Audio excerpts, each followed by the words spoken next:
We take you inside Kent's new Cupcake Cafe, when it will open and what's on the menu. Tomorrow on The K, students for Democratic Society are going to protest recent Don't Say Gay bills. Better days ahead, a new report says inflation is starting to slow down. Why it might be a while before prices drop. And it's cliche but true. Get ready to pack your patience if you're traveling for Thanksgiving. Why more people are traveling this year and how to avoid problems as TV2 News starts right now.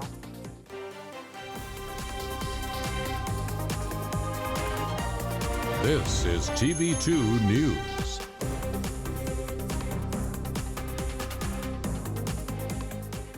Good evening, everyone. Thank you so much for joining us. I'm Kennedy Gotham. And I'm Raygene English. We start with a new cupcake cafe that is coming to Kent. And Olivia Sharp went downtown today and has more on the new cafe and some of the things they'll have. Hi, Olivia. Hi, guys. That's right. Something sweet is coming to South Water Street. Rocco's Cupcake Cafe is coming to downtown Kent.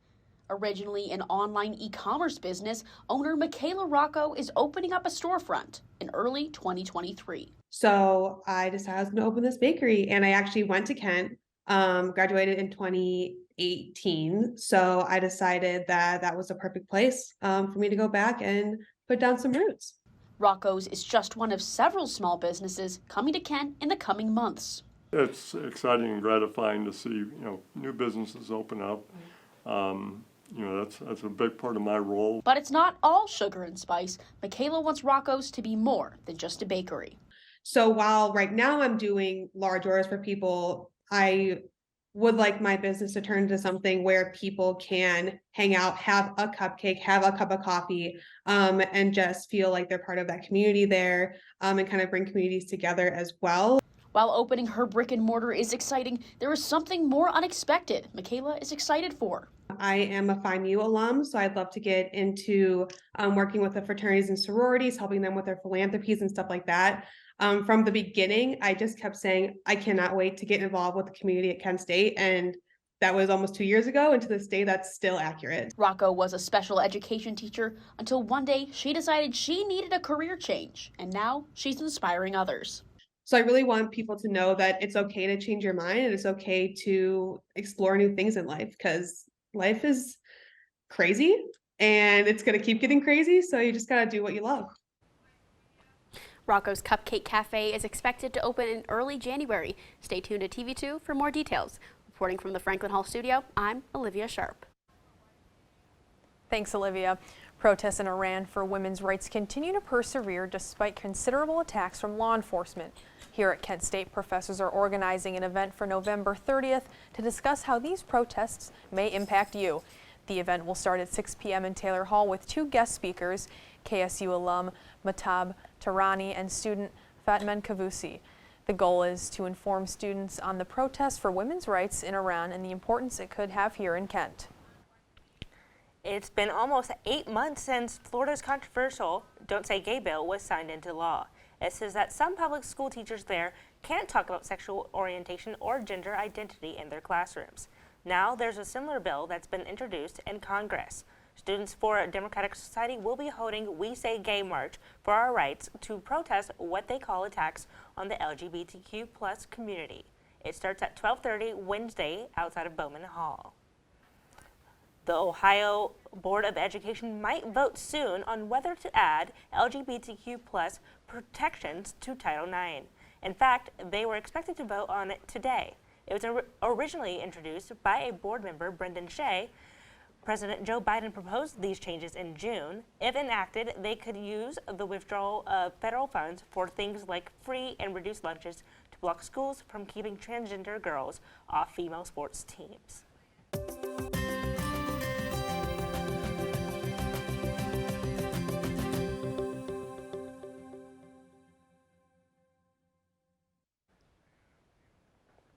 Good Tuesday evening, Portage County. I'm Nathan Welsh with your weather forecast. Now, right now in Kent, it's 35, feels like 31. It's very chilly, I'm sure. If you've been outside, you'll agree with me. With that dew point at 31 as well, that gives us a humidity at 80%. And with those winds from the east-southeast at 7 miles an hour, visibility 5 miles, it's a pretty, I'll say, crummy day. It's very fall, we'll say that. And as we look into the rest of Northeast Ohio, is pretty much just like it is in Kent. Pretty much we're in the same like 4 degrees of range there. Actually warmer up by the lake. It's just kind of weird today. And looking into the rest of Ohio, all the way up to 41 in Cincinnati, it's really just a very chilly day today. Now, as we look into tonight, we're going to see that those showers that we kind of saw a little bit of earlier are starting to develop into the night, and that rain is going to turn to snow, a nice mix. But that is all for now. Stay tuned. I'll have your 7-day forecast and more after the break. A man who was charged in connection to a deadly crash in Aurora has been sentenced. 26-year-old Nicholas Mancino was sentenced this morning to at least 15 years in prison. Investigators in the county prosecutor's office say he crashed into a motorcycle on State Route 82 in April. Both the driver and the passenger of the motorcycle were killed. Mancino initially fled the scene, but troopers caught him after he crashed his car for a second time. Ohio lawmakers are expected to vote on a new bill that would prohibit you from holding your phone while driving. This bill would ban the use of your phone or another electronic device while behind the wheel. It would also allow law enforcement to pull you over if they catch you with a device in your hand. Violators would have to pay fines that would increase with the number of offenses. If it passes a House vote this week, it would go to the Ohio Senate. And the state says that 11% of people in Summit County don't have access to fast internet. Now the county is working to fix this. They'll be spending over $2 million over the next 2 years to give people more access to faster internet. It's called Summit Connects. It would link all county government centers with the goal of creating a new broadband service for underserved communities. The 2 firms that City Council approved contracts will have to complete their work and design by the end of 2024. The Office of Global Education partnered with campus restaurant Tahini to teach students about different cultures. How the university is celebrating Global Education Week. Walmart is about to pay billions to settle multiple lawsuits and what they're accused of doing. The College of Public Health at Kent State University prepares students for careers in some of today's most exciting health fields. Public health professionals impact lives by monitoring clinical trials, advocating for mental health, supporting active lifestyles, and more. The College of Public Health also offers open courses for any major, including its most famous course, Zombie Outbreak. Public health students can even study abroad and are encouraged to join the Public Health Student Alliance. For more information, visit kent.edu/public health. Public health, solving our problems together. Welcome back. The university is celebrating International Education Week. Our reporter Matt Mergen spoke to the Office of Global Education today, who partnered with on-campus restaurant Tahini, and how they are educating students. The Office of Global Education put on an event to educate students about different cultures for International Education Week. It's called Foodways. It's presenting Middle Eastern food for the new Tahini restaurant that just opened in the bottom of the Student Center, and talking about food culture from around the world, but also featuring food from the Middle East. At this event, many of the Middle Eastern foods emerged as fan favorites. I really like the chicken shawarma, and though I'm not the biggest mint fan, I did like the mint lemonade. Favorites, I like it falafel, and I like it shawarma and kibbe. Everything is my favorite. Event hosts and restaurant owners explained why it is important for students to have a better understanding of other cultures. I think we're just becoming a more globalized world where we're so interconnected by things like the internet and just social media in general. So it's important that we all have an understanding of each other and a respect for each other's different cultures and differences and how wonderful they can really be. For me, it's important because they need specific notes what's the Middle East food, because they are known about all the world, for China, for Japanese, for the every, we have to, and they understand about what's the Middle East. This week is International Education Week, not just on campus, but around the world as well. It's a government initiative, but I think it just really promotes, especially to domestic students, that we need to not only think local, but think global as well. I know Kent is really promotes study abroad. We promote international students coming here, so it's important to think about not just our Kent community, but Kent within the global community as well. The next event for this week is this Wednesday, where they're having a cultural cafe, and on Thursday in the ballroom, they're hosting a cook-off. Reporting for TV2 News, I'm Matt Mergen.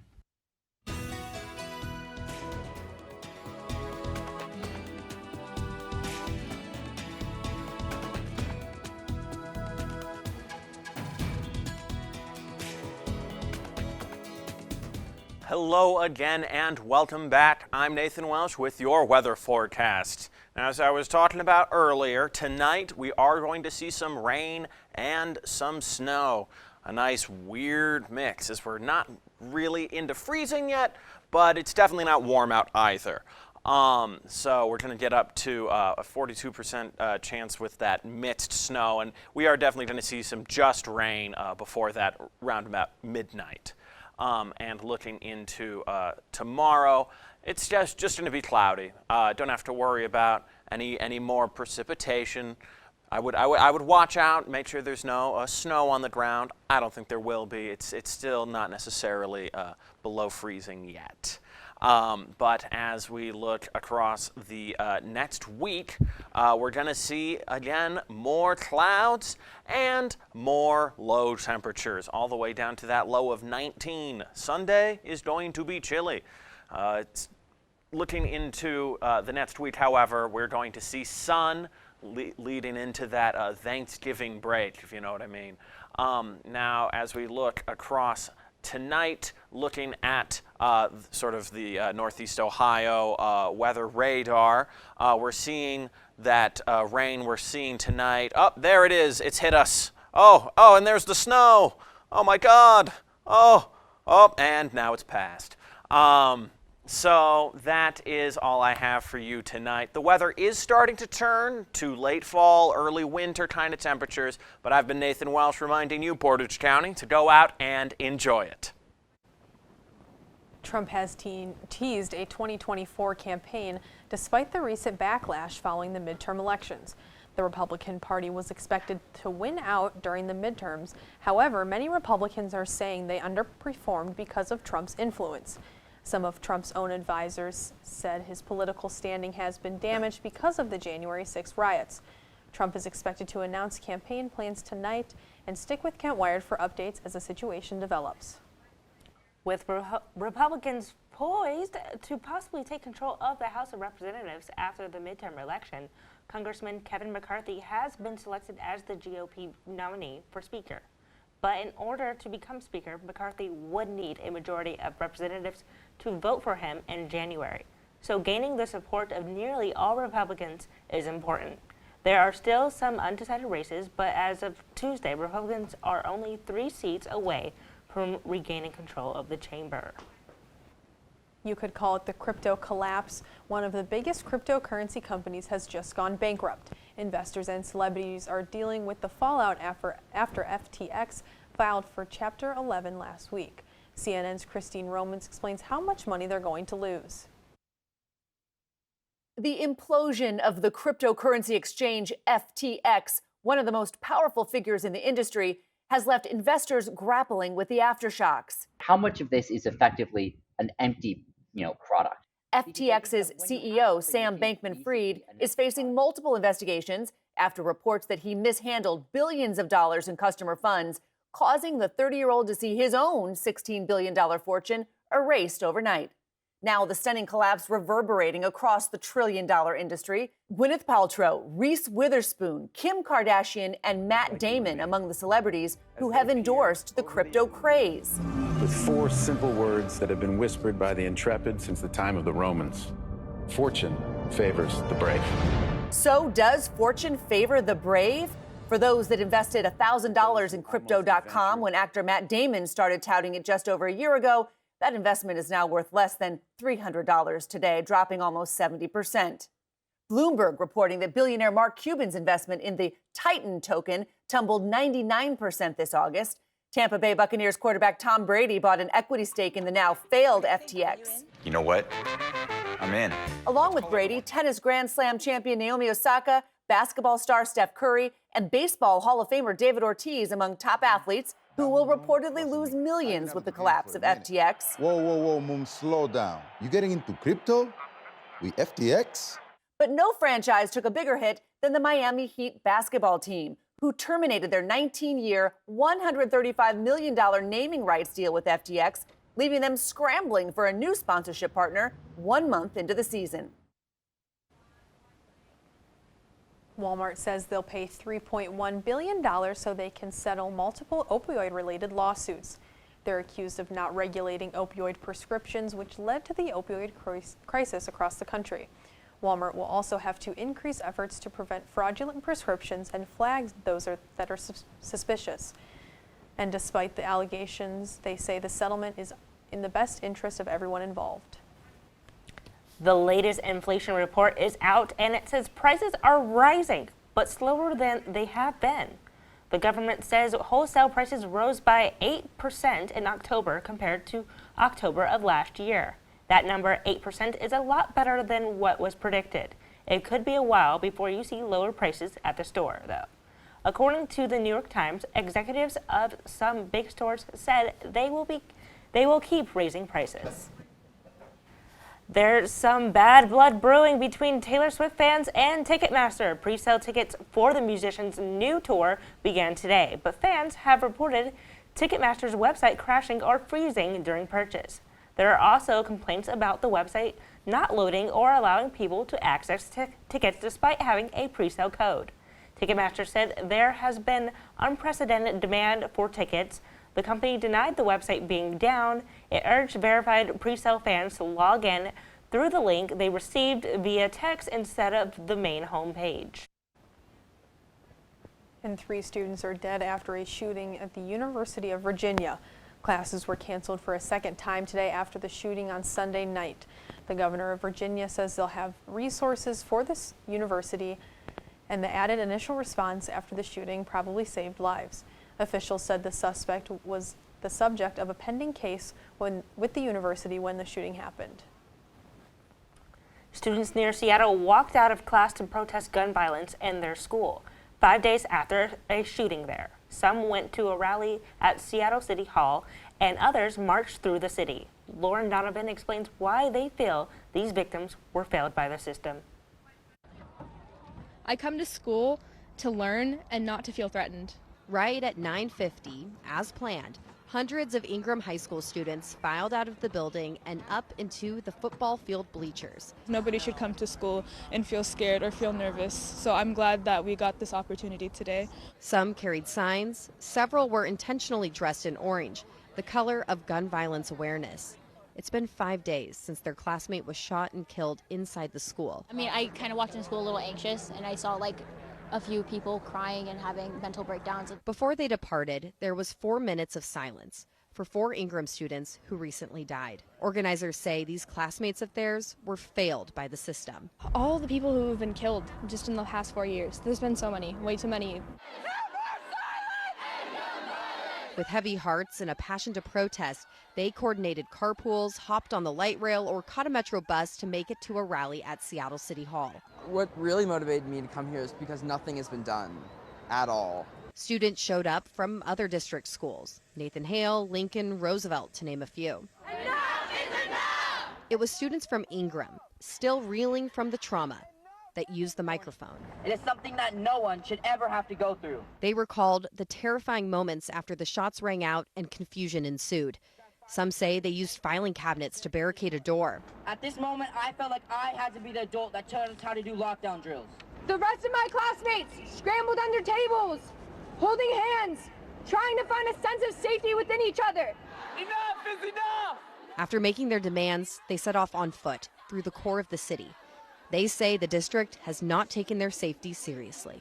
Seattle Public Schools has looked at the students, eyes full of fear, and turned their backs on us. End gun violence! End gun violence! Can the Kent State men's basketball team stay undefeated on this early season? Find out this and more later in sports.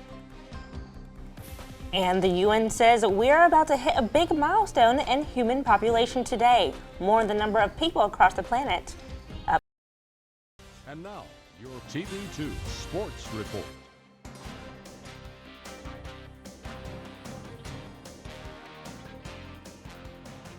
What's going on, Portage County? I'm Josh Aponte, and we got Kent State basketball, Monday Night Football, and the Cavs are visiting Milwaukee tomorrow, so let's just get right into it.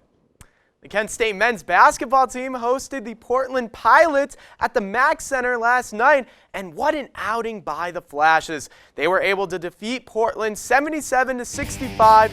The Flashes were led by their backcourt in Malik Jacobs and Sincere Carey. Jacobs finished with 21 points, 4 assists, and 6 rebounds. Carey finished with 14 points and also 4 assists. Flashes stay undefeated on the season, sitting at 3-0, and will host the Arkansas Pine Bluff Wednesday, November 16th at noon at the Mack Center. And for Monday Night Football, the red-hot Philadelphia Eagles face the Washington Commanders. Let's take a look at the highlight. Alrighty, we're going to start it off here in Philadelphia. And the Eagles will get things started off here. Jalen Hurts, he's just going to run that right in on himself, and that's going to be a touchdown. He is definitely in the run for MVP this year. And the Commanders will find themselves in the red zone. Taylor Heineke will hand it off to Antonio Gibson. He will score. He finished with 44 rushing yards, and that ties the game at 7. Here comes the Eagles yet again. Jalen Hurts, he's going to toss that up to Dallas Goedert. He finished with 23 yards along with that touchdown. And the Commanders won't go down without a fight. Heineke will hand it off to Brian Robertson Jr., and it is good with the handoff, with the arm. And the Eagles offense just keeps flying. Hurts will find Devontae Smith. He will basically walk right into the end zone. That will shorten the Commanders' lead 23-21. But the Eagles will try to get a prayer up with 5 seconds left in the fourth. Jalen Hurts, he's going to find Quez Watkins, and they're going to play hot potato, and that's recovered by Washington. And the Commanders will pull off an improbable victory over the Eagles. The Eagles, they will stay grounded, and they will lose, and the Eagles, they will go to 8-1 on the season. And the Golden Flashes football team will have their senior night at Dick Stadium as they get ready to face the Eastern Michigan Eagles tomorrow at 6 p.m. Kent State will honor the 2022 senior class of student athletes and staff in a pregame ceremony and look to secure the 13th home victory under head coach Sean Lewis. More importantly, a victory over the Eagles keeps the Flashes' postseason hopes alive. Tomorrow's game will air on ESPN2, and be sure to follow along as TV2 Sports will provide updates before, during, and after the game. And that's all I have for now. Make sure to follow us at TV2 KSU Sports on Twitter, Instagram, and TikTok. I'm Josh Aponte, and have a good one, Portage County. Thanks, Josh. Thanksgiving is almost here, and so is the busiest travel time of the year. What to expect when you're heading out. This is a big week in the history of humanity. The UN says they expect the world's population to hit 8 billion this week, and maybe as early as today. It took 12 years for the population to get from 7 to 8 billion. But if it's getting too crowded, don't worry. They say population growth is slowing. The UN predicts it will take 15 years to get 9 billion people, and that puts us in 2037. And speaking of more people, you might notice more of them when you're heading out for Thanksgiving. AAA expects 54.6 million people to travel for Thanksgiving this year. That's up a little bit from last year and is about as high as it was before COVID. If you're going to be flying, they say you should reserve your airport parking ahead of time. Prepare for long security lines, and if you can avoid checking a bag, you do. Good luck. Well, are any of you guys traveling or going home for Thanksgiving? No, my parents are coming to me, so easy. Nice. I'm a commuter, so I'm going to be with my family, so we're probably going to spend a lot of time just at home because we just got a new puppy. So yeah, so we're going to probably spend a little time with her, play with her. And what's her name? It'll be Angel. Her name's Angel. Oh, yeah. That's so cute. She's a miniature schnauzer. And are you going home? I will be going home, yes. I'm only 30 minutes away, so I go home every weekend, but Yeah. I will definitely be spending it there. Yeah, I'm going home too. But that's all the time we have for today. Thank you for joining us. For updates on all of these stories and more, visit our website at kentwired.com. And our social media on all platforms at Kent Wired. I'm Josh Aponte. I've been Nathan Welsh. I'm Raygene English. And I'm Kennedy Gotham. Have a great night, Portage County.